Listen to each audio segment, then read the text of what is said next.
రాష్ట్రం కోరితే కాళేశ్వరంపై 48 గంటల్లో సిబిఐ ఎంక్వైరీ చేస్తామని అంటుండ్రు. రాష్ట్రం కోరితే ఈ 10 ఏళ్ల నుంచి ఎందుకు చేయలేదు? ఈ కఠినప్పటి నుంచి ఎందుకు చేయలేదు సార్? ఇప్పుడు ఏం సిబిఐ ఎంక్వైరీ చేస్తే ఏంటంటే మళ్ళీ కేసీఆర్ సేఫ్. లిక్కర్ స్కామ్ ఎట్లయితే వాళ్ళు దర్యాప్తు చేసిరో వాళ్ళు ఎప్పుడు సేఫ్ జోన్లో లేదు బిడ్డ. సేమ్ ఇక కాళేశ్వరాన్ని పుట్టుకున్న సిబిఐకి అప్ప చెప్పితే కథమే. ఇక కేసీఆర్ అమ్మయ్యా ఇక పోయిరా అంటాడు.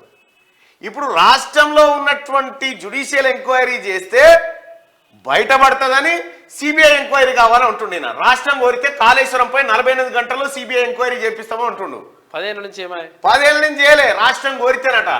రాష్ట్రం కోరితే ఇదివరకు మీ చేతిలో అవకాశాలు లేకుండా ఎంతమంది అప్లై చేసిరు, ఎంతమంది సిబిఐ ఎంక్వైరీ కావాలన్నారు, ఎంతమంది పబ్లిక్ ఇంట్రెస్ట్ లిటిగేషన్ వేసిరు, ఎన్ని కాయిదాలు మీ ఆఫీసుల దాకా వచ్చినాయి దీని మీద ఎంక్వైరీ చేయమని ఆ రోజు చేయలే మీరు.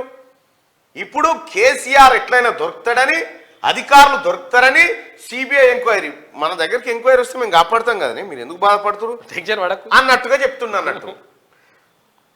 తెలంగాణ ప్రజలారా, రాష్ట్ర ప్రభుత్వం చేస్తున్నటువంటి జ్యుడిషియల్ ఎంక్వైరీ కావాలన్నా ఈ ముఠా చెప్తున్నటువంటి సిబిఐ ఎంక్వైరీ కావాలన్నా. ఇప్పుడు కేసీఆర్ కిషన్ రెడ్డి బీజేపీ ఒక్కటే అని దీని ద్వారా అర్థమైంది. ఇది వరకు మీకు కేసు అప్ప చెప్తేనే లిక్కర్ కేసులో ఏం చేయకపోతుంది. వీళ్ళు ఏమని చేస్తారు? మీరు నిజంగా చేయాలనుకుంటే మీకు అవకాశం లేకుండా ఎందుకు లేకుండే? గతంలో కాంగ్రెస్ సర్కార్ ఎందుకు కోరడం లేదని కిషన్ రెడ్డి అంటుండు. ఎందుకు కోరుతారు? మిమ్మలక దొంగ చేతి తాళం చేయించి పోయిరాపో అని ఏమేమి మిగిలిన చూసిరాపో అంటే ఆయనతో దొంగ ఇంకోటి నడుముకు చేసుకొని పోతాడు. న్యాయ విచారణ పేరిట కేసీఆర్ కు మేలు చేయాలనుకుంటున్నారట. అబ్బా సూటు కాలే కిషన్ రెడ్డి సాబ్. మాజీ సీఎం ప్రస్తుత సీఎం మధ్య లోపాయికారి ఒప్పందం ఉంది.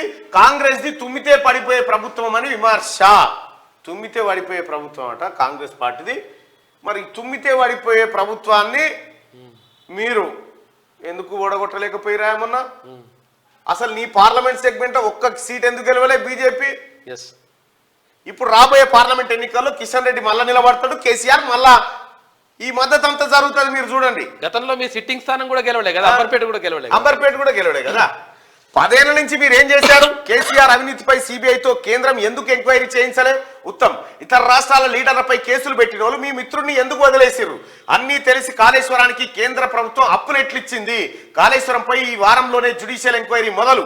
ఎవరు తప్పు చేసినా వదిలిపెట్టేది లేదని ఉత్తమ్ కుమార్ రెడ్డి మంత్రి హెచ్చరిక. ఇక చూసిరుగా, సిబిఐ ఎంక్వైరీ కోరితే మేము చేస్తాం అంటుండు. మిమ్మల్ని నమ్మేది ఉన్నది. గతంలో ప్రధానమంత్రి చెప్పిండు, తర్వాత హోమ్ మినిస్టర్ చెప్పిండు, తర్వాత పార్టీ అధ్యక్షుడు జేపీ కేసీఆర్ పరివారం కో చూడంగానే అన్నాడు. పైలతో పక్కడ్ బాద్ మే దేఖేంగే, చూడంగా నై చూడంగే. పట్టుకుంటే కదా వదిలిపెట్టేది.